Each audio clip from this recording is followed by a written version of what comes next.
Hello friend, मैं नीलेश कुमार आप लोग स्वागत करता हूं आपका अपना यूट्यूब चैनल सुपर मैथमेटिक्स पर। आज हम आप लोगों के लिए लेकर आए हैं इलेक्ट्रोस्टैटिक्स का छठा पार्ट। इलेक्ट्रोस्टैटिक्स का कितना पार्ट? छठा पार्ट। इससे पहले हम 5 वीडियो अपलोड कर चुके हैं। अगर आप लोग नहीं देखे हैं तो इस चैनल के प्लेलिस्ट में जाकर देख सकते हैं। ठीक है, आज हम आप लोगों को बताने वाले हैं कूलॉम के नियम, कूलॉम्स लॉ। इससे पिछले वीडियो में हम बताए थे क्वांटाइजेशन ऑफ चार्ज, आवेशों के क्वांटमीकरण, जिसमें हम आप लोगों को बताए थे कि किसी भी पदार्थ का जो कुल आवेश होता है एक इलेक्ट्रॉन या एक प्रोटॉन के आवेश के पूर्णांक गुणज होते हैं। इसी कथन को आवेशों के क्वांटमीकरण के सिद्धांत कहते हैं, जिनके अनुसार हम बताए थे, मतलब आवेशों के क्वांटमीकरण के सिद्धांत के अनुसार बताए थे Q बराबर प्लस माइनस एनी। किसके अनुसार? आवेशों के क्वांटमीकरण के सिद्धांत के अनुसार, जहां Q हो गया किसी पदार्थ का कुल आवेश, किसी पदार्थ का कुल आवेश, N हो गया पूर्णांक, N हो गया क्या? पूर्णांक, और E हो गया एक इलेक्ट्रॉन या एक प्रोटॉन, एक इलेक्ट्रॉन या एक प्रोटॉन का आवेश। मतलब एक इलेक्ट्रॉन पर जितना आवेश होता है या एक प्रोटॉन पर जितना आवेश होता है उसका पूर्णांक गुणज होता है किसी पदार्थ का कुल आवेश। अर्थात किसी पदार्थ का कुल आवेश एक इलेक्ट्रॉन या एक प्रोटॉन के आवेश के पूर्णांक गुणज होते हैं, जहां पूर्णांक या तो पॉजिटिव होगा या तो नेगेटिव, यानी कि plus minus 1, plus minus 2, plus minus 3, इस तरह से। इसके बारे में हमें विस्तार से पिछले वीडियो में बताए थे। अगर नहीं देखे हैं तो जाकर देख सकते हैं। आज हम आप लोगों को बताने वाले हैं कूलॉम के नियम, कूलॉम के नियम, कूलॉम्स लॉ।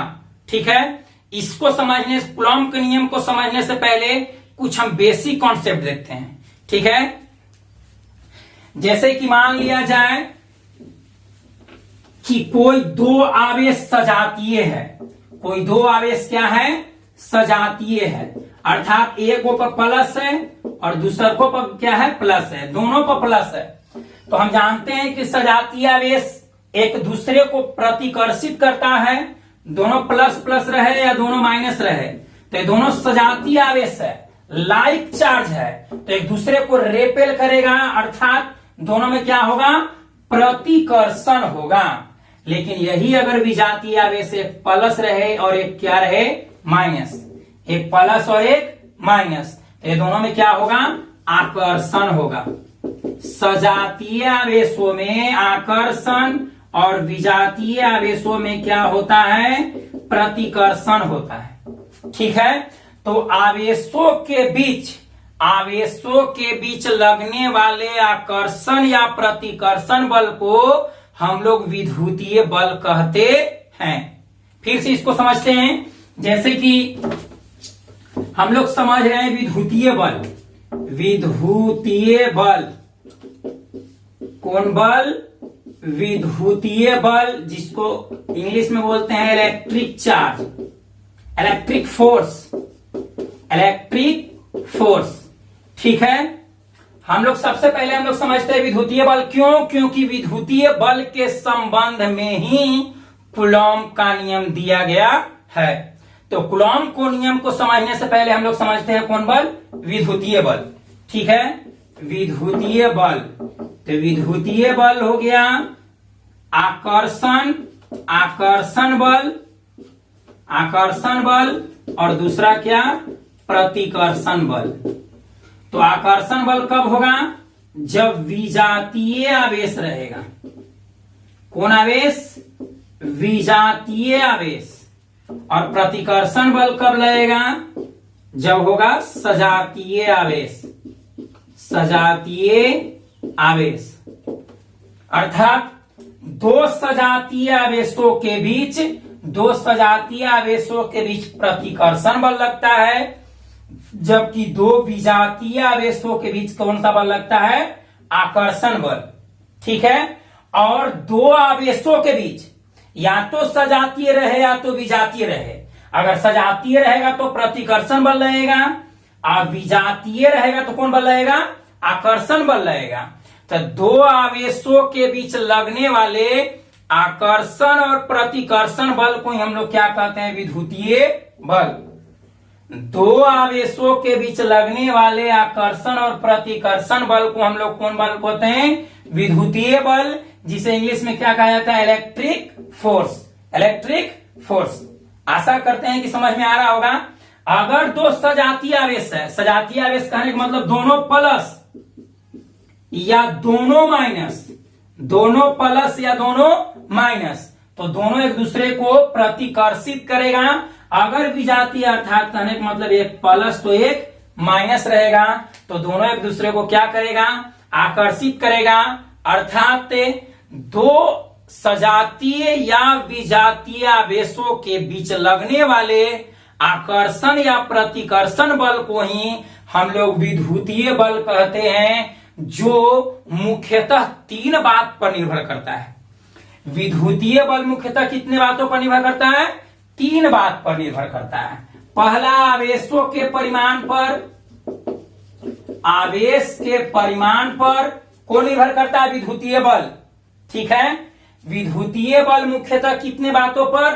तीन बात पर निर्भर करता है। पहला, आवेशों के परिमाण पर। दूसरा, आवेशों के बीच की दूरी पर। आवेशों के बीच की दूरी पर। आवेशों के बीच की दूरी पर। और तीसरा है आवेशों के बीच माध्यम पर। आवेशों के बीच माध्यम पर। ठीक है, फिर से हम लोग समझेंगे विद्युतीय बल। क्यों समझेंगे विद्युतीय बल?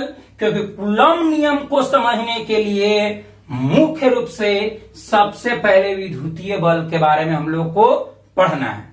ठीक है, तो विद्युतीय बल को हम लोग इंग्लिश में क्या बोलते हैं? Electric force. Electric force. और जैसा कि हम लोग जानते हैं कि अगर दो विजातीय आवेश मतलब एक प्लस और एक माइनस रहेगा, तो विजातीय आवेशों के बीच क्या होता है? आकर्षण होता है। मतलब दोनों एक दूसरे को आकर्षित कर लेगा, सट जाएगा। और सजातीय आवेशों के बीच प्रतिकर्षण होता है, अर्थात प्रतिकर्षण बल लगता है।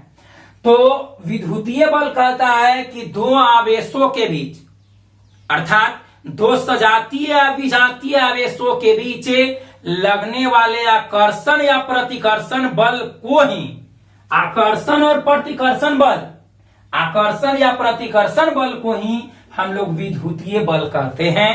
और विद्युतीय बल मुख्यतः कितने बातों पर निर्भर करता है? आगे हम यूज करेंगे। विद्युतीय बल मुख्यतः कितने बातों पर? तीन बातों पर निर्भर करता है। पहला, आवेशों के परिमाण पर। दूसरा, आवेशों के बीच की दूरी पर। और तीसरा, आवेशों के बीच माध्यम पर। ठीक है, इतना आप लोग नोट कर कीजिए। इसके बाद अब हम आप आगे पढ़ते हैं कूलॉम के नियम के बारे में। ठीक है, इतना नोट कीजिए। अब हम लोग पढ़ते हैं विद्युतीय बल पर आधारित कूलॉम के नियम के बारे में। ठीक है, जैसा कि आप लोग को बता दें कि जो कूलॉम का नियम है वह कूलॉम नामक वैज्ञानिक ने सन 1785 ईस्वी में दिए थे। इनका कहना था कि दो आवेशों के बीच लगने वाला जो विद्युतीय बल होता है, दोनों आवेशों के परिमाणों के गुणनफल के समानुपाती होता है। फिर से हम लोग समझते हैं। कूलॉम के नियम के अनुसार, अर्थात कूलॉम नामक वैज्ञानिक का मानना था कि दो आवेशों के बीच लगने वाला विद्युतीय बल बोले तो दो आवेशों के बीच लगने वाला आकर्षण या प्रतिकर्षण बल। ठीक है, तो दो आवेशों के बीच लगने वाला जो विद्युतीय बल होता है, दोनों आवेशों के परिमाणों के गुणनफल के क्या होता है? समानुपाती होता है। अर्थात आवेशों का परिमाण बढ़ाएंगे तो विद्युतीय बल भी बढ़ेगा, आवेशों का परिमाण घटाएंगे तो विद्युतीय बल भी घटेगा। तो इससे एक ऑब्जेक्टिव निकल सकता है कि कूलम के नियम के अनुसार आवेशों के परिमाण बढ़ाने पर विद्युतीय बल क्या होगा, बढ़े कि घटे कि अपरिवर्तित। तो आवेश के परिमाण बढ़ाएंगे तो विद्युतीय बल भी बढ़ेगा। क्यों? क्योंकि विद्युतीय बल दोनों आवेशों के परिमाणों के गुणनफल के क्या होता है, समानुपाती होता है। और दूसरा नियम कहता है कि दो आवेशों के बीच के जो दूरी होता है उसके वर्ग के व्युत्क्रमानुपाती होता है। कौन? विद्युतीय बल। अर्थात हम लोग बोल सकते हैं कि दो आवेशों के बीच लगने वाला जो विद्युतीय बल का परिमाण होता है दोनों आवेशों के बीच के दूरी के वर्ग के व्युत्क्रमानुपाती होते हैं। अर्थात दो आवेशों के बीच की दूरी बढ़ाएंगे व्युत्क्रमानुपाती, तो व्युत्क्रमानुपाती का मतलब होता है कि एक बढ़ाएंगे तो दूसरा घटेगा, बढ़ाएंगे तो घटेगा, घटाएंगे तो बढ़ेगा। लेकिन समानुपाती का मतलब होता है कि एक बढ़ाएंगे तो दूसरा भी बढ़ेगा, एक घटाएंगे तो दूसरा भी घटेगा। जैसे कूलम के नियम के पहला नियम के अनुसार हम अभी बताएं,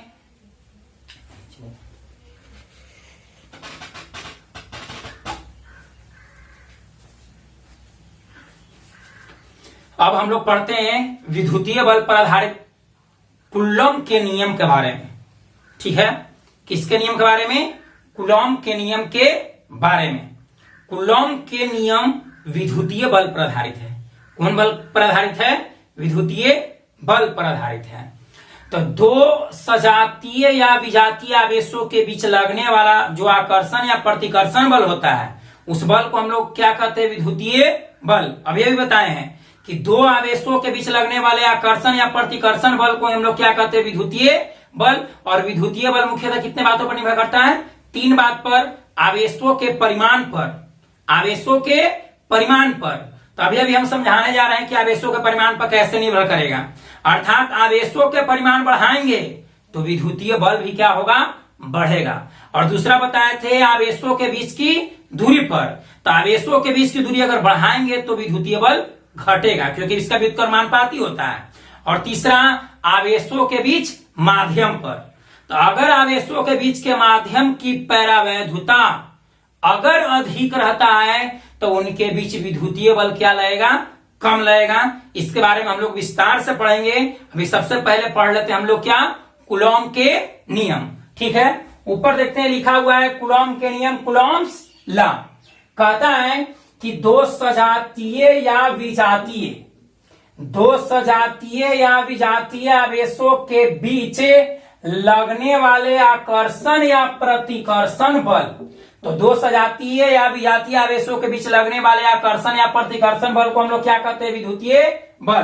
तो हम लोग संक्षेप में कह सकते हैं कि विद्युतीय बल के संबंध में, कौन बल के संबंध में? विद्युतीय बल के संबंध में फ्रांसीसी वैज्ञानिक सीए कूलम ने सन 1785 ईस्वी में दो नियम का प्रतिपादन किए जिसे कूलम के नियम कहते हैं। फिर से हम लोग समझते हैं, विद्युतीय बल के संबंध में फ्रांसीसी वैज्ञानिक सीए कूलम कहां के रहने वाले थे? फ्रांस के रहने वाले थे। ठीक है, तो फ्रांसीसी वैज्ञानिक सीए कूलम नामक वैज्ञानिक ने विद्युतीय बल के संबंध में कितना नियम दिए? दो नियम दिए जिसे हम लोग क्या कहते हैं? कूलम के नियम कहते हैं। ऐसे हम लोग जनरली मतलब साधारण भाषा में दो नियम, ऐसे तीन नियम भी कह सकते हैं। कूलम नामक वैज्ञानिक के नियम दिए, तीन नियम दिए। क्यों? क्योंकि विद्युतीय बल तीन बातों पर निर्भर करता है, आवेशों के परिमाण पर, आवेशों के बीच की दूरी पर और आवेशों के बीच के माध्यम पर। तो तीनों पर नियम बनाएंगे, लेकिन ऐसे साधारण भाषा में लोग जानेंगे के नियम? दो नियम। कूलम के कितने नियम होते हैं? दो नियम होते हैं। ठीक है, तो कहता है कि विद्युतीय बल के संबंध में फ्रांसीसी वैज्ञानिक सीए कूलम ने सन 1785 ईस्वी में दो नियम का प्रतिपादन किए जिसे कूलम के नियम कहते हैं। ठीक है, पहला नियम, दो स्थिर आवेश। अभी हम लोग पढ़ रहे हैं इलेक्ट्रोस्टैटिक्स।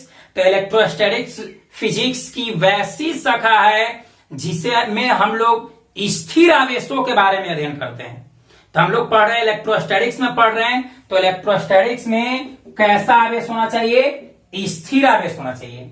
तो कहता है कूलॉम के पहला नियम कहता है कि दो स्थिर आवेशों के बीच लगने वाला विद्युतीय बल, दो स्थिर आवेशों के बीच लगने वाला विद्युतीय बल दोनों आवेशों के परिमाणों के गुणनफल के क्या होते हैं? समानुपाती होते हैं, जब उनके बीच की दूरी क्या हो? अचर हो। कहने का मतलब है कि दो आवेशों के बीच की दूरी को न घटाएं न बढ़ाएं, तो उनके बीच जो विद्युतीय बल लगेगा दोनों आवेशों के परिमाणों के गुणनफल के क्या होगा? समानुपाती होगा। जैसे मान लिया जाए कि दोनों आवेशों के बीच लगने वाला विद्युतीय बल क्या है? F है। जिसे यहां पर हम लोग मान लेते हैं दो आवेश है, एक है Q1 और एक है क्या? Q2, और ये दोनों के बीच की दूरी है R। मान लिए दो आवेश है, या दोनों सजातीय या दोनों विजातीय, या तो दोनों प्लस में या तो दोनों माइनस में, या तो एक प्लस या तो एक माइनस। अगर सजातीय रहेगा तो प्रतिकर्षण होगा, विजातीय रहेगा तो आकर्षण होगा। तो इस पर हमको मतलब यही देखना है कि दोनों हो सकता है, या तो दोनों प्लस में भी हो सकता है या तो दोनों माइनस में भी हो सकता है। ठीक है, तो मान लिए कि दो आवेश है, दो बिंदुवत आवेश है। बिंदुवत आवेश बोले तो छोटा आवेश है, तो दो बिंदुवत आवेश, एक मान लिए Q1 और एक मान लिए Q2, और जिनके बीच की दूरी हम क्या माने हैं? R माने हैं। और इनके बीच जो लगने वाला जो विद्युतीय बल है उसको हम क्या मान लिए? F मान लिए। लगने वाला जो विद्युतीय बल है उसको हम क्या मान लिए? F मान लिए। तो कूलॉम के नियम, कूलॉम के प्रथम नियम से, मतलब फर्स्ट लॉ से, फर्स्ट लॉ क्या कहता है? दो स्थिर आवेशों के बीच लगने वाला विद्युतीय बल, तो विद्युतीय बल हम क्या माने? F। विद्युतीय बल दोनों आवेशों के परिमाणों के गुणनफल के क्या होता है? समानुपाती होता है। यानी कि जो विद्युतीय बल है वह समानुपाती होगा Q1 इंटू Q2। ठीक है, ये प्रथम नियम से। कब? जब दोनों के बीच की दूरी अचर रहेगा तब, मतलब दोनों आवेशों के बीच की दूरी को न ही घटाएं और न ही बढ़ाएं, तो दोनों आवेशों के बीच लगने वाला जो विद्युतीय बल है दोनों आवेशों के परिमाणों के गुणनफल क्या होगा? समानुपाती होगा। अर्थात कूलॉम के प्रथम नियम से F समानुपाती Q1 इंटू Q2। ठीक है, लगने वाला जो विद्युतीय बल होगा दोनों आवेशों के परिमाणों के गुणनफल, यानी कि Q1 गुणे Q2 के क्या होगा? समानुपाती होगा। और दूसरा नियम कहता है कि दो स्थिर आवेशों के बीच लगने वाला विद्युतीय बल दोनों आवेशों के बीच के दूरी, दोनों आवेशों के बीच के दूरी के वर्ग के व्युत्क्रमानुपाती होता है। कब? जब दोनों आवेशों के परिमाण क्या हो? अचर हो। मतलब दोनों आवेशों को घटाएं या बढ़ाएं नहीं, मतलब दोनों को कांस्टेंट रखे। तो दोनों आवेशों के बीच लगने वाला जो विद्युतीय बल होता है उनके बीच के दूरी से, मान लिए कि विद्युतीय बल है एक व्युत्क्रमानुपाती होता है। दोनों आवेशों के बीच लगने वाला जो विद्युतीय बल होता है दोनों आवेशों के बीच के दूरी, तो दोनों आवेशों के बीच की दूरी हम क्या मान लिए? छोटी है। मान लिए कि दोनों आवेशों के बीच की दूरी कितना है? छोटी r। तो कूलॉम के सेकेंड लॉ से F व्युत्क्रमानुपाती क्या हो जाएगा? R square. F व्युत्क्रमानुपाती R square, या भी बोल सकते हैं F समानुपाती 1/r स्क्वायर। ठीक है, ये दोनों को फिर से समझते हैं। कूलॉम के नियम, कूलॉम के नियम, कूलॉम के नियम कौन दिए? फ्रांसीसी वैज्ञानिक सीए कूलॉम, सीए कूलॉम। तो सीए कूलॉम का पूरा नाम क्या होता है? कूलॉम नामक जो वैज्ञानिक हैं उनका पूरा नाम क्या होता है? तो जो सीए कूलॉम नामक वैज्ञानिक है उनका पूरा नाम है चार्ल्स ऑगस्टिन डी कूलॉम। फिर से सुनिएगा, चार्ल्स ऑगस्टिन डी कूलॉम। ठीक है, यहां पर लिख रहे हैं चार्ल्स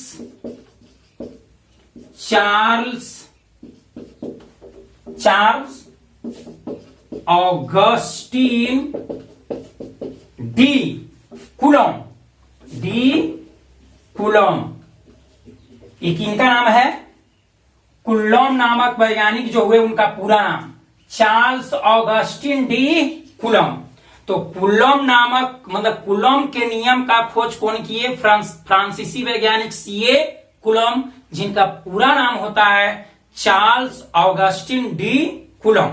तो इसको हम लोग साधारण भाषा में बोल सकते हैं कि विद्युतीय बल के संबंध में, कौन बल के संबंध में? विद्युतीय बल के संबंध में सीए कुलॉम नामक वैज्ञानिक ने सन 1785 ईस्वी में दो नियम का प्रतिपादन किए, जिसे कुलॉम के नियम कहते हैं। पहला नियम, दोनों आवेशों के बीच लगने वाला विद्युतीय बल, दोनों आवेशों के बीच लगने वाला विद्युतीय बल दोनों आवेशों के परिमाणों के गुणनफल के क्या होता है?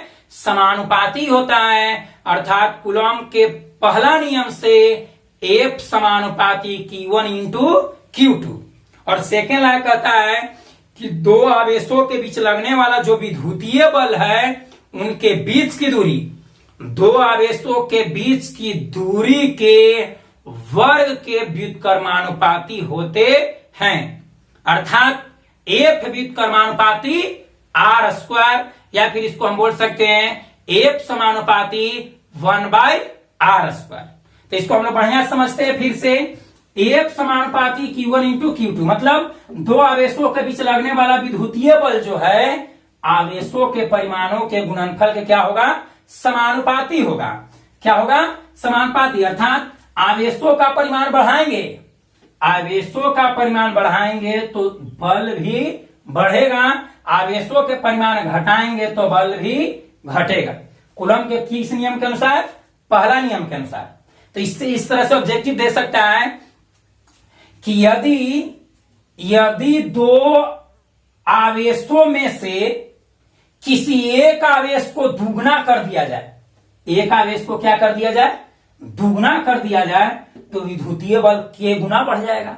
तो F समानुपाती Q1 इंटू Q2। अब दो में से एक को हम ज्यों के त्यों छोड़ दिए और एक को हम क्या कर दिए? दुगुना, तो विद्युतीय बल भी क्या गुना हो जाएगा? दुगुना। क्या कि समानुपाती है, अगर ये दुगुना तो ये भी दुगुना, ये तीन गुना तो ये भी दुगुना, तीन गुना। अगर दोनों की बात करेगा कि दोनों आवेश को दुगुना कर दिया जाए तो दुगुनाई या दुगुनाई, दो दूनी चार, दो दूनी चार, अर्थात बल के गुना हो जाएगा 4 गुना हो जाएगा। आशा करते हैं कि समझ में आ रहा होगा। आवेशों के परिमाण के गुणनफल के समानुपाती, तो समानुपाती मतलब बढ़ाएंगे तो बढ़ेगा, घटाएंगे तो घटेगा। अगर एक को दुगुना कर दिए तो ये भी दुगुना हो गए, अगर एक को तिगुना तो ये भी क्या? तिगुना। अगर दोनों के दुगुना कर दिए तो दुगुनाई या दुगुनाई, तो दो दूनी 4 गुना, अर्थात बल के गुना हो जाएगा 4 गुना हो जाएगा। अगर एक को हम दुगुना कर देते हैं, आवेश के एक आवेश को दुगुना, एक आवेश को दुगुना कर दिए मतलब 2Q कर दिए, एक आवेश को क्या कर दिए? 2Q, और एक आवेश को आधा कर दिए मतलब Q/2 कर दिए, तो बल कितना हो जाएगा? तो ये तो दो कट जाएगा, अर्थात Q गुने Q रह गया। अर्थात हम कह सकते हैं कि दो आवेशों में से एक आवेश को दुगुना और दूसरे आवेश को आधा करने पर विद्युतीय बल अपरिवर्तित रहता है। इस तरह से ऑब्जेक्टिव निकलेगा। ठीक है, अब आते हैं सेकेंड लॉ पर। सेकेंड लॉ कहता है कि दो स्थिर आवेशों के बीच लगने वाला जो विद्युतीय बल होता है, विद्युतीय बल उसके बीच के दूरी के वर्ग के व्युत्क्रमानुपाती होते हैं। अर्थात दूरी बढ़ाएंगे तो बल घटेगा, व्युत्क्रमानुपाती है मतलब एक बढ़ाएंगे तो एक घटेगा, तो दूरी बढ़ाते हैं तो बल घटेगा, और दूरी को अगर कम करते हैं तो बल बढ़ेगा। दो आवेशों के बीच की दूरी बढ़ा दिया जाए तो उनके बीच विद्युतीय बल कम हो जाता है, जबकि दो आवेशों के बीच की दूरी को अगर कम कर दिया जाए, दो आवेशों के बीच की दूरी को क्या कर दिया जाए? कम कर दिया जाए तो विद्युतीय बल बढ़ जाएगा। मतलब दूरी कम करेंगे तो विद्युतीय बल बढ़ेगा, और दूरी अगर बढ़ा दिए तो विद्युतीय बल कम जाएगा। सीधे उल्टा व्युत्क्रमानुपाती, एक बढ़ाएंगे तो एक घटेगा, घटाएंगे तो बढ़ेगा। तब इस पर ऑब्जेक्टिव कैसे निकलेगा? कहेगा कि दो आवेशों के बीच की दूरी दुगुना कर दिया जाए, दो आवेशों के बीच की दूरी क्या कर दिया जाए? दुगुना। के गुना? दुगुना। तो दुगुना मतलब कुछ ही बढ़ा रहे हैं कि कम कर रहे हैं? तो दो आवेशों के बीच की दूरी बढ़ा रहे हैं, दुगुना मतलब 1 मीटर था तो 2 मीटर कर रहे हैं। तो दो आवेशों के बीच की दूरी अगर दुगना कर दिया जाए तो बल क्या होगा, बढ़ेगा कि घटेगा? तो दूरी अगर बढ़ाएंगे तो बल क्या होगा, कमेगा। तो अगर दो आवेशों के बीच की दूरी को दुगना कर दिया जाए तो बल 1/4 हो जाता है, मतलब 1/4 हो जाएगा। बात को आशा करते हैं कि समझ में आ रहा होगा। दो आवेशों के बीच की दूरी को हम दुगुना कर दिए। जैसे मान लिया जाए इस तरह से, दो आवेशों के बीच की दूरी, इसको पहले आप लोग नोट कर लीजिए, इसको आप लोग नोट कीजिए, ठीक है। जैसे मान लिया जाए इस तरह से हम लोग समझते हैं, दो आवेशों के बीच मान लिया जाए कि एक है Q1, एक है Q1, एक आवेश को मान लिए क्या, Q1, कुछ भी मान सकते हैं। ऐसे आवेश को हम लोग Q से डिनोट करते हैं, चलते मान लिया है Q, या तो कैपिटल लेटर में या तो स्मॉल में भी कर सकते हैं, कोई दिक्कत नहीं है, ठीक है। तो एक को मान लिए Q1, एक को मान लिए क्या, Q2। दोनों के बीच का सेपरेशन कितना है, मतलब दूरी कितना है, R है। तो कूलॉम के प्रथम नियम से F समानुपाती Q1 इंटू Q2, किस नियम से, प्रथम नियम से। तो इसको हम अभी समझा दिए कि अगर आवेश के परिमाण बढ़ाएंगे तो बल बढ़ेगा, घटाएंगे तो घटेगा। एक को दुगुना, एक को स्थिर छोड़ के एक को कांस्टेंट कर दो, और दूसरे को दुगुना करेंगे तो ये भी दुगुना, तिगुना करेंगे तो तिगुना, ठीक है। अगर हम दोनों को दुगुना कर देते हैं, ये भी दुगुना ये भी दुगुना, तो दो दूनी के 4, अर्थात बल के गुना हो जाएगा 4 गुना हो जाएगा। अगर दोनों को तिगुना कर दिया तो 3 तिहाई 9, बल के गुना हो जाएगा 9 गुना हो जाएगा। लेकिन सेकेंड नियम कहता है कि दोनों के बीच की दूरी के क्या होता है, व्युत्क्रमानुपाती होता है, अर्थात F समानुपाती 1/r² बोले या फिर F व्युत्क्रमानुपाती r² बोले, दोनों में एक ही बात है। तो F समानुपाती 1 कितना, r²। अगर समानुपाती बोलेंगे तो 1/r², लेकिन व्युत्क्रमानुपाती बोलेंगे तो r², अर्थात F व्युत्क्रमानुपाती r²।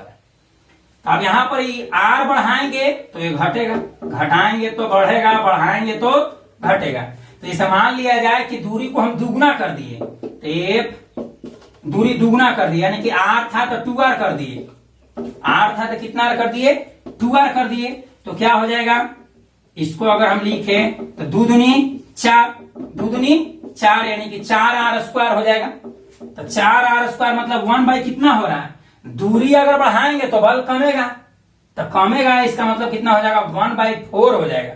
अगर यही दूरी को आधा कर देते, दूरी को क्या करते हैं, आधा, जैसे अभी समझते हैं हम लोग 1/r ना होके r/2 कर दें, ताका हो जाएगा। इसको हम लिख सकते हैं r², 2 के स्क्वायर 4, 4 ऊपर चल जाएगा, यानी कि 4/r², मतलब k गुना हो जाएगा, 4 गुना हो जाएगा। बल जो है k गुना होगा 4 गुना। तो यहाँ पर दो ऑब्जेक्टिव हमेशा इस तरह का पूछा हुआ है, इस पर ध्यान देंगे हम लोग कि दो आवेशों के बीच की दूरी दुगुना कर दिया जाए तो बल चौथाई हो जाता है। बल क्या हो जाता है, चौथाई हो जाता है। और दो आवेशों के बीच की दूरी आधी कर दी जाए तो बल 4 गुना हो जाता है, ठीक है। अगर हम दुगुना कर दिए तो बल चौथाई हो जाएगा। अगर आधा कर दिए, क्या कर दिए, आधा कर दिए, तो बल क्या हो जाएगा, 4 गुना हो जाएगा। क्या आधा करेंगे, तो आधा करेंगे तो दूरी कमेगा, तो दूरी कमेगा तो बल बढ़ेगा, अर्थात बल बढ़ के k गुना हो जाएगा, 4 गुना हो जाएगा। तो ये था किसका नियम, कूलॉम के नियम। कूलॉम के नियम मुख्य रूप से के गो, 2 गो। पहला, दो आवेशों के बीच लगने वाला जो विद्युतीय बल होता है, दोनों आवेशों के परिमाणों के गुणनफल के क्या होगा, समानुपाती होगा। क्या होगा, समानुपाती होगा। और दूसरा नियम है, दो आवेशों के बीच लगने वाला विद्युतीय बल उनके बीच के दूरी के वर्ग के व्युत्क्रमानुपाती होता है। और तीसरा नियम हम लोग बना सकते हैं कि दो आवेशों के बीच लगने वाला जो विद्युतीय बल होता है उनके बीच के माध्यम के पैरावैधुता या विद्युतशीलता के बढ़ाने पर, अर्थात ऐसे ही बोल सकते हैं कि दो माध्यमों के बीच के पैरावैधुता के व्युत्क्रमानुपाती होता है। कौन, विद्युतीय बल, अर्थात दो आवेशों के बीच पैरावैधुता, दो आवेशों के बीच माध्यम की पैरावैधुता बढ़ा दी जाए, एक ऑब्जेक्टिव बनेगा। दो आवेशों के बीच माध्यम की पैरावैधुता बढ़ा दी जाए तो विद्युतीय बल क्या हो जाएगा, कम जाएगा। क्यों? क्योंकि व्युत्क्रमानुपाती होता है। कैसे होता है आगे हम बता रहे हैं, ठीक है। चलिए अब हम लोग देखते हैं कूलॉम के नियम के बीजीय व्यंजक। जैसे कि मान लिया जाए कि यह कोई रेखा है, ठीक है, जिस पर कोई दो बिंदुवत आवेश, मतलब इसके दोनों सिरों पर दो बिंदुवत आवेश, एक है Q1 और एक है क्या, Q2, और उनके बीच की दूरी हम मान ले रहे हैं कितना, उनके बीच की दूरी कितना है, R है। उनके बीच की दूरी कितना है, R है। फिर से AB, मान लिए कि AB कोई रेखाखंड है जिसके दोनों सिरों पर आवेश एक Q1 है और एक क्या है, Q2, मतलब A सिरा पर Q1 आवेश और B सिरा पर कौन आवेश है, Q2 आवेश है, जिनके बीच की दूरी कितना है, R है। तो कूलॉम के प्रथम नियम से F समानुपाती Q1 इंटू Q2, मतलब कूलॉम के प्रथम नियम कहता है कि दोनों आवेशों के बीच लगने वाला विद्युतीय बल दोनों आवेशों के परिमाणों के गुणनफल के क्या होते हैं, समानुपाती होते हैं। अर्थात F समानुपाती Q1 इंटू Q2, इसको मान लिए समीकरण फर्स्ट। किसके अनुसार, प्रथम नियम के अनुसार, कूलॉम के प्रथम नियम से, कूलॉम के प्रथम नियम से F समानुपाती Q1 इंटू Q2, पुनः द्वितीय नियम से, कूलॉम के कौन नियम से, द्वितीय नियम से क्या हो जाएगा, F व्युत्क्रमानुपाती R स्क्वायर, कौन स्क्वायर, R स्क्वायर, अर्थात दो आवेशों के बीच लगने वाला विद्युतीय बल उनके बीच के दूरी के वर्ग, तो उनके बीच की दूरी क्या है, R, तो R के वर्ग मतलब R स्क्वायर, तो उनके बीच के दूरी के वर्ग के व्युत्क्रमानुपाती होते हैं। अर्थात F समानुपाती 1/R स्क्वायर, इसको मान लिए समीकरण सेकेंड। तो समीकरण फर्स्ट और सेकेंड से हम लिख सकते हैं, समीकरण फर्स्ट एंड क्या, सेकेंड से F समानुपाती, ये दोनों से अगर हम दोनों को मिला दें तो हो जाएगा Q1 Q2 बटे क्या, R स्क्वायर। ये दोनों को मिला के लिखे हैं, पहला है Q1 Q2 समानुपाती F 1/R स्क्वायर, F के बीच मतलब 1/R स्क्वायर F के समानुपाती, अर्थात F समानुपाती 1/R स्क्वायर, तो वही बात यहां पर लिखा हुआ है, F समानुपाती Q1 Q2 F व्युत्क्रमानुपाती R square, ठीक है। अब समानुपाती हटाने के लिए कोई कांस्टेंट हम K दे दी, समानुपाती को हटाने के लिए कोई कांस्टेंट क्या दे दिए, K दे दिए। तो F बराबर, समानुपाती हट गया तो समानुपाती को हटाने के लिए कोई कांस्टेंट क्या दिए, K, तो ये बराबर हो जाएगा K Q1 Q2 बटे क्या, R स्क्वायर। A बराबर क्या हो गया, A बराबर K Q1 Q2 बटे क्या, R स्क्वायर, जहां K एक नियतांक है, जहां K एक नियतांक है जिसे कूलॉम नियतांक कहते हैं, जिसे कूलॉम नियतांक कहते हैं, जिसे हम लोग क्या कहते हैं, K जो है, K क्या है, नियतांक है, जिसे हम लोग क्या कहेंगे, कूलॉम नियतांक कहते हैं, जिसका मान एसआई पद्धति में, जिसका मान एसआई पद्धति में 1/4 पाई एप्सिलॉन नॉट, ऐसे इसको शुद्ध भाषा में एप्सिलॉन बोलते हैं, लेकिन हम लोग साधारण भाषा में इसको बोलते हैं 1/4 पाई एप्सिलॉन नॉट। 1/4πε0, यानी कि जो k है, k क्या है, कूलम नियतांक है। k एक नियतांक है जिसे हम लोग क्या कहते हैं, कूलम नियतांक कहते हैं, जिसका मान एसआई पत्ती में 1/4πε0 होता है, जिसका संख्यात्मक मान 9 × 10⁻9 न्यूटन मीटर स्क्वायर प्रति कूलम स्क्वायर होता है। बाबू ये ऑब्जेक्टिव निकला, इसको हम आप लोग हमेशा याद रखिएगा। हमको आया एफ समानुपाती Q1 Q2, F व्युत्क्रमानुपाती are square, दोनों से हम लोग मिला दिए तो हो गया एफ समानुपाती Q1 Q2 बटा कितना, आर स्क्वायर। अब समानुपाती हटाने के लिए कोई कांस्टेंट क्या दिए, के। समानुपाती को हटाने के लिए कोई कांस्टेंट क्या दिए, के। तो हो गया एफ बराबर, समानुपाती हट गया, उसके जब आ गया क्या, के। तो एफ बराबर के Q1 Q2 बटे क्या, आर स्क्वायर। जहां के क्या है, जो ए है इसके नीचे लिखेंगे, ए जो है इसके नीचे लिखेंगे। जहां के एक नियतांक है जिसे हम लोग क्या कहते हैं, कूलम नियतांक कहते हैं, जिसका मान एसआई पद्धति में 1/4πε0 होता है, जिसका संख्यात्मक मान 9 × 10⁻9 न्यूटन मीटर स्क्वायर प्रति कूलम स्क्वायर होता है। इसलिए हम लोग क्या कहेंगे, ये कब होगा, 1/4πε0 कब होगा, जब दोनों आवेशों को निर्वात या शून्य या हवा, ठीक है, या तो निर्वात में रखें, निर्वात या तो हवा में रखे या शून्य में रखे, तीनों एक ही बात है, ठीक है। तो अगर दोनों आवेशों को अगर निर्वात में रखेंगे तब के का मान 1/4πε0 होगा, ठीक है। तो इसलिए क्या हो जाएगा, अब सूत्र हमको क्या हो गया, 1 ए बराबर के, तो के का जगह हम क्या लिखेंगे, 1/4πε0, 1/4πε0 Q1 Q2 बटे क्या हो जाएगा, आर स्क्वायर।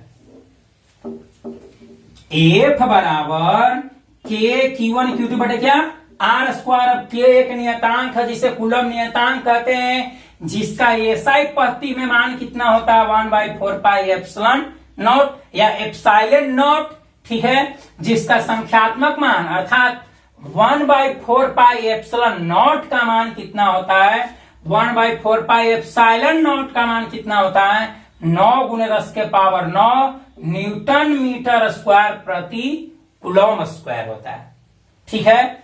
जो कूलम नियतांक है, कूलम नियतांक का ऐसा ही मात्र क्या होगा, न्यूटन मीटर स्क्वायर प्रति कूलम स्क्वायर। ये कैसे होगा अभी हम तुरंत बताते हैं, ठीक है। अभी हम लोग यहाँ पर देखेंगे कि कूलम नियतांक का एसआई पद्धति में मान कितना होता है जब दोनों आवेशों को निर्वात में या हवा में या शून्य में रख दिया जाए, तब कितना होगा, 1/4πε0, जिसका संख्यात्मक मान कितना होता है, 9 × 10⁻9, 9 × 10⁻9 न्यूटन मीटर स्क्वायर प्रति कूलम स्क्वायर होता है। तो ये बराबर क्या हो जाएगा, के। तो के का जगह कितना, 1/4πε0 Q1 Q2 बटे क्या, आर स्क्वायर, ठीक है। इतना आप लोग उतारिए। अब हम लोग देखते हैं, ठीक है। अभी हम क्या निकाले, कूलम के नियम के अनुसार जब दोनों आवेशों को निर्वात में या हवा में या शून्य में रख दिया जाए, क्या में रख दिया जाए, शून्य में रख दिया जाए, तो अभी सूत्र हमको आया कूलम के नियम के अनुसार, ए बराबर आया था के Q1 Q2 बटे क्या, आर स्क्वायर। जहां के क्या है, कूलम नियतांक है, जिसका मान एसआई पद्धति में क्या होता है, 1/4πε0 Q1 Q2 बाई क्या, आर स्क्वायर। ये कब, जब दो आवेशों को निर्वात में रखेंगे तब। दोनों आवेशों को निर्वात में रखने पर, निर्वात या शून्य या वायु में रखने पर ये बराबर क्या होगा 1/4πε0 Q1 Q2 बटे क्या R स्क्वायर। लेकिन यदि दोनों आवेशों को किसी पैरावैधता वाले माध्यम में रख दिया जाए, ठीक है, इसे मान लिया जाए कि अगर निर्वात में रखे तो एप्सिलॉन नॉट, जो यहां पर पहले इसको हम देख लेते हैं। एफ क्या हो गया, एफ हो गया विद्युतीय बल। एफ कौन बल हो गया, विद्युतीय बल। कौन बल, विद्युतीय बल। इसको हम लोग एफ नॉट भी कह सकते हैं। F not, F not, not मतलब शून्य, नहीं, ठीक है, अर्थात जिसमें वायु न हो, अर्थात निर्वात। तो ये जो एफ है निर्वात में अगर रखेंगे तो एप्सिलॉन नॉट, तो यहाँ एफ नॉट हो जाएगा। क्या हो जाएगा, एफ नॉट हो जाएगा। तो एफ नॉट बोलो चाहे एफ बोलो, एफ नॉट बराबर एफ कौन बल हो गया, विद्युतीय बल हो गया। एप्सिलॉन नॉट जो है निर्वात की पैरावैधुता, निर्वात की पैरावैधुता, निर्वात की क्या हो गया, ये पैरावैधुता, या इसको हम लोग कहते हैं विद्युतशीलता भी कहते हैं, विद्युतशीलता भी कहते हैं, जिसका मान होता है एप्सिलॉन नॉट का मान होता है, याद रखिएगा आप लोग, एप्सिलॉन नॉट का मान अर्थात निर्वात की पैरावैधुता का मान होता है 8.85 × 10⁻12 फैराड प्रति मीटर, या तो इसी को बोल सकते हैं 8.85 × 10⁻12 कूलम स्क्वायर प्रति newton metre square, coulomb square प्रति न्यूटन मीटर स्क्वायर। ये सब का ऐसा ही मात्रक है, मतलब कैसे इतना हो जा रहा है, बीमा कितना होगा बताते हैं अभी तुरंत, ठीक है। अभी यहां पर जानेंगे एप्सिलॉन नॉट। एफ क्या है, विद्युतीय बल। दो आवेशों के बीच लगने वाले आकर्षण या प्रतिकर्षण बल को हम लोग क्या कहते हैं, विद्युतीय बल। तो ये जो व्यंजक है एफ बराबर 1/4πε0 Q1 Q2 R स्क्वायर में एफ क्या हो गया, विद्युतीय बल, इलेक्ट्रिक फोर्स, ठीक है। एप्सिलॉन नॉट क्या हो गया, निर्वात की पैरावैधुता या विद्युतशीलता। पैरावैधुता कहो या विद्युतशीलता कहो, इंग्लिश में बोलते हैं परमिटिविटी, परमिटिविटी, जिसका मान होता है निर्वात की पैरावैधुता का मान होता है 8.85 × 10⁻12 फैराड प्रति मीटर। विद्युतशीलता का ऐसा मात्रक फैराड प्रति मीटर, या हम बोल सकते हैं 8.85 × 10⁻12 कूलम स्क्वायर प्रति न्यूटन मीटर स्क्वायर, ठीक है। और जो Q1 और Q2 हो गया, Q1 या Q2 ई हो गया आवेश, आवेश या तो सजातीय है या तो क्या होगा, विजातीय हो गया। और R जो हो गया दोनों आवेशों के बीच की दूरी, R दोनों आवेशों के बीच की दूरी। तो कूलोम के नियम के अनुसार जब दो आवेशों को निर्वात या हवा में रख दिया जाए तो विद्युतीय बल F बराबर सूत्र होता है 1/4πε0 Q1 Q2 क्या R स्क्वायर। कब, जब दोनों आवेशों को निर्वात में रखेंगे तब F क्या है, विद्युतीय बल, एप्सिलॉन नॉट क्या है, निर्वात की पैरावैधुता या विद्युतशीलता, जिसका एसआई मात्रा क्या होता है, फैराड प्रति मीटर या कूलम स्क्वायर प्रति न्यूटन मीटर स्क्वायर होता है। इसका जो एप्सिलॉन नॉट का मान कितना होता है, तो 8.85 × 10⁻12 फैराड प्रति मीटर या कूलम स्क्वायर प्रति न्यूटन मीटर स्क्वायर, ठीक है। Q1 Q2 हो गया क्या, सजातीय या विजातीय आवेश, और R जो हो गया दो आवेशों के बीच की दूरी, दो आवेशों के बीच की दूरी, ठीक है। इतना नोट कीजिए। चलिए देखते हैं हम लोग, अभी हम लोग पढ़े कि जब दो आवेशों को निर्वात या हवा या शून्य में रख दिया जाए तो दोनों आवेशों के बीच लगने वाले विद्युतीय बल F का मान 1/4πε0 Q1 Q2 R स्क्वायर। यह कब होगा, जब दोनों आवेशों को निर्वात या शून्य में रखेंगे तब। एक और यहां पर ऑब्जेक्टिव ध्यान देते हैं हम लोग, जो निर्वात की जो पैरावैधता होती है एप्सिलॉन नॉट, जिसका मान होता है 8.85 गुणे 10 के पावर -12 फैराड प्रति मीटर। एक ऑब्जेक्टिव याद रखिएगा कि सबसे कम पैरावैधता किसका होता है? निर्वात का, शून्य का, 5 का। सबसे कम पैरावैधता कितना होता है? एप्सिलॉन नॉट होता है, जिसका मान कितना होता है? 8.85 गुणे 10 के पावर -12 फैराड प्रति मीटर। तो इससे एक और ऑब्जेक्टिव निकलता है कि F बराबर होता है 1/4 pi epsilon not Q1 Q2 by कितना?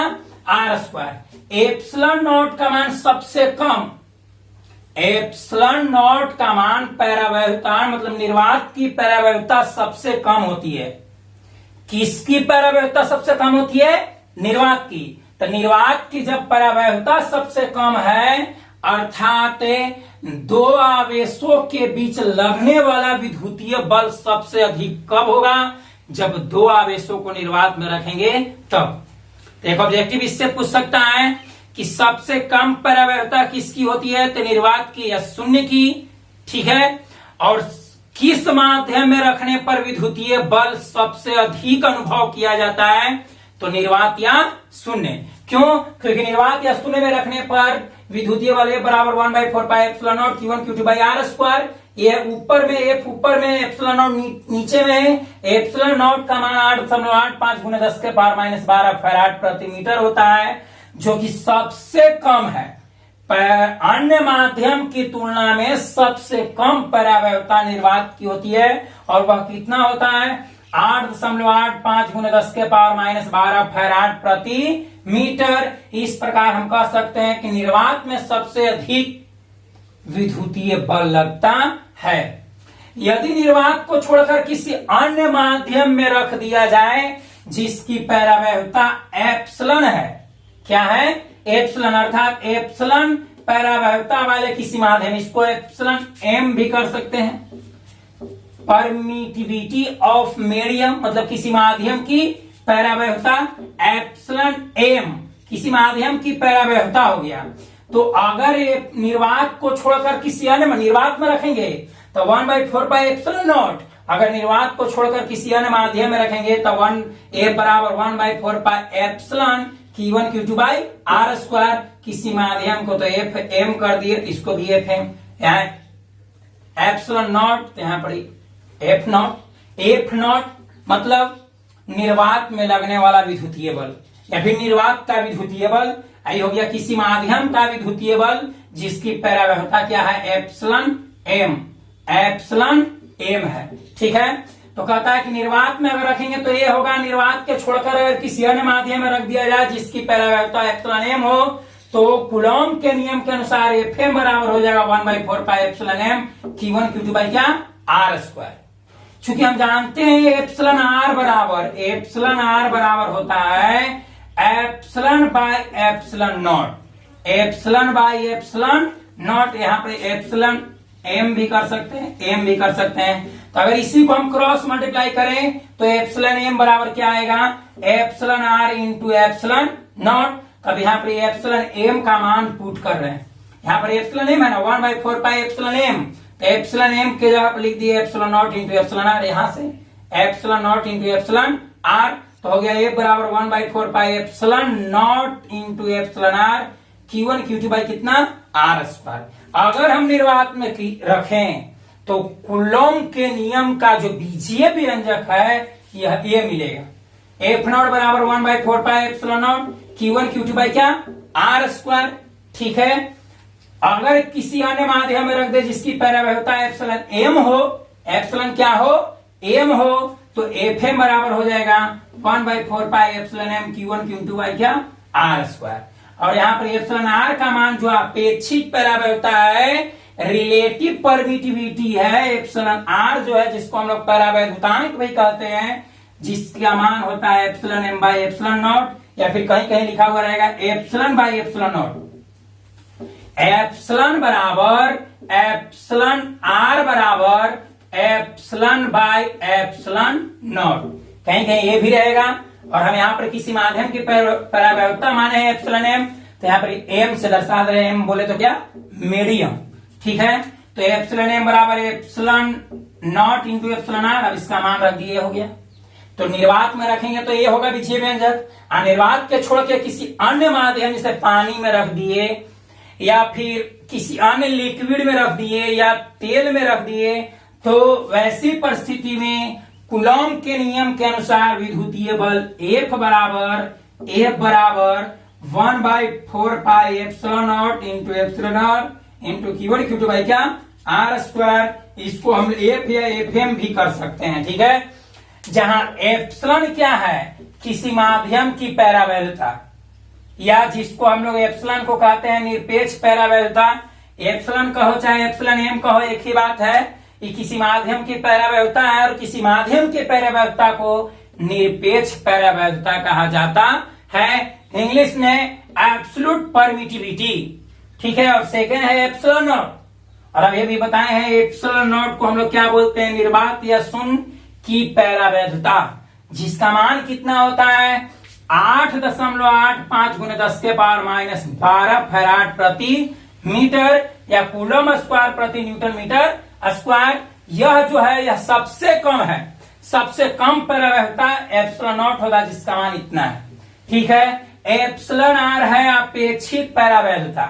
एप्सिलॉन आर इस व्यंजक में एप्सिलॉन आर क्या है, तो एप्सिलॉन आर को कहते हैं अपेक्षित पैरावैल्यूता। अपेक्षित पैरावैल्यूता इसे अंग्रेजी में क्या कहता है, रिलेटिव परमिटिविटी, रिलेटिव परमिटिविटी, ठीक है। अब एक बात यहां पर याद कीजिएगा आप लोग, एप्सिलॉन आर का मान, एप्सिलॉन आर का मान हवा के लिए 1 होता है, ठीक है। हवा के लिए कितना, 1। हवा के लिए एप्सिलॉन आर का मान कितना होता है, 1 होता है, ठीक है।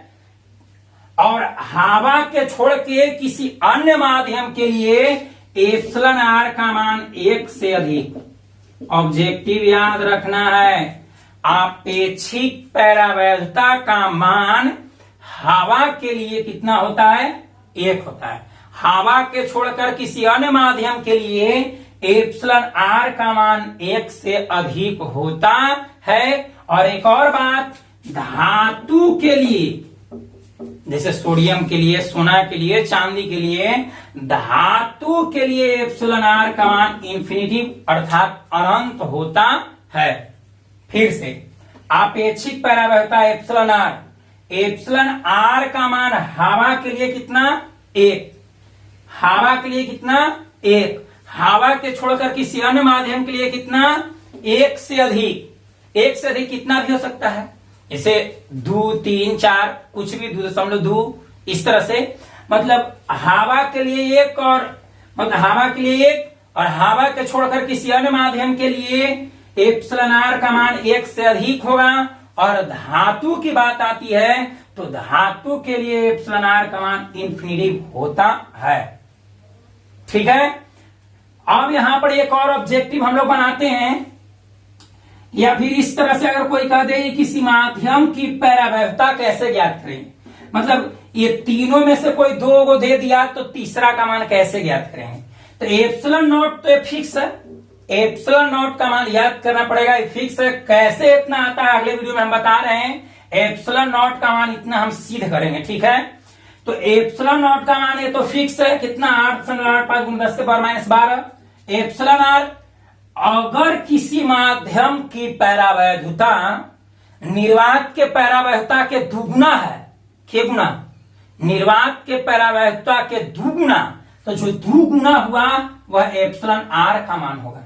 जैसे किसी माध्यम की पैरावैल्यूता निर्वात की पैरावैल्यूता के 5 गुना है, के गुना है 5 गुना है, तो एप्सिलॉन आर का मान कितना हो जाएगा, 5 होगा। 4 गुना है तो 4 होगा, ठीक है। अगर किसी माध्यम की पैरावैल्यूता, किसी माध्यम की पैरावैल्यूता निर्वात की पैरावैल्यूता के 5 गुना है, तो 5 गुना तो एप्सिलॉन आर का मान 5 होगा, 4 गुना तो 4 हो जाएगा। और 4 में हम इतना से एप्सिलॉन नॉट अर्थात 8.85 से गुना किया जाए तो किसी माध्यम की पैरावैल्यूता निकल सकता है। जैसे दे दिया कि पानी का पैरावैल्यूता या विद्युतशीलता ज्ञात करें, पानी का परावैधता या विद्युतशीलता ज्ञात करें यदि पानी की आपेक्षिक परावैधता निर्वात की परावैधता का क्या गुना है, दुगुना है। अर्थात एप्सिलॉन आर का जो मान है एप्सिलॉन नॉट के दुगुना है। तो 2 से गुना कर देंगे एप्सिलॉन नॉट में, तो एप्सिलॉन नॉट का मान इतना होता है, तो गुना कर देंगे तो किसी माध्यम के अर्थात पानी का परावैधता निकल सकता है। ठीक है, आशा करते हैं कि आप लोग के समझ में आया होगा। अगर निर्वात में रख दिया जाए तो विद्युतीय बल F बराबर 1/4 pi epsilon not Q1 Q2 by R square. निर्वात को छोड़कर किसी अन्य माध्यम में रख दिया जाए तो Fm बराबर अर्थात विद्युतीय बल बराबर 1/4 pi epsilon Q1 Q2 by R square. यहाँ m करेंगे तो यहाँ भी क्या m, ठीक है। एप्सिलॉन m अर्थात निरपेक्ष परावैधता का मान होता है epsilon nought into epsilon r. यानी कह सकते हैं कि निर्वात की परावैधता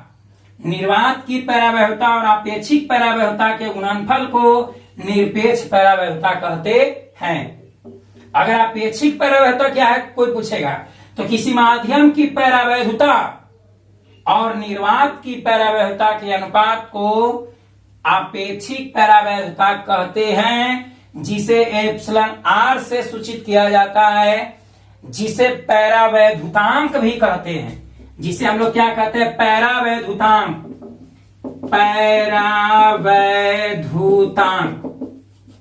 जिसको हम लोग परावैधुतांक भी कहते हैं। किसको कहते हैं, एप्सिलॉन आर को। तो ये ऑब्जेक्टिव पूछा हुआ, बोर्ड एग्जाम में पूछा हुआ है कि परावैधुतांक का बीमा क्या है। तब आप याद रखेगा जो एप्सिलॉन एम हुआ इसका भी मात्रक फैराड प्रति मीटर, एप्सिलॉन नॉट है इसका भी मात्रक फैराड प्रति मीटर, ऊपर भी फैराड प्रति मीटर नीचे भी फैराड प्रति मीटर, दोनों कट जाएगा। अर्थात कोई संख्यात्मक मान आएगा और संख्यात्मक मान का कोई बीमा नहीं होता है। इसलिए हम कह सकते हैं कि एप्सिलॉन जो आर है एप्सिलॉन आर बीमाहीन है, इसका कोई बीमा होता नहीं है। जब कोई बीमा नहीं है तो एप्सिलॉन आर का कोई मात्रक भी नहीं होगा। एप्सिलॉन आर का कोई मात्रक नहीं होता है, जबकि एप्सिलॉन नॉट और एप्सिलॉन एम या एप्सिलॉन का मात्रक फैराड प्रति मीटर या कूलम स्क्वायर प्रति न्यूटन मीटर स्क्वायर होता है। ये कैसे होता है अगले वीडियो में चर्चा करेंगे। आशा करते हैं कि आप लोग को समझ में आया होगा। अगर आप लोगों को समझ में आया तो प्लीज इसको लाइक कर दीजिए। अगर इस चैनल पर पहली बार आए हैं तो इस चैनल को सब्सक्राइब कर दीजिए, ताकि कोई भी वीडियो हम अपलोड करें तो उसका नोटिफिकेशन आप लोगों के पास पहुंच जाए। ठीक है, आज के लिए इतना ही, मिलते हैं अगले वीडियो में।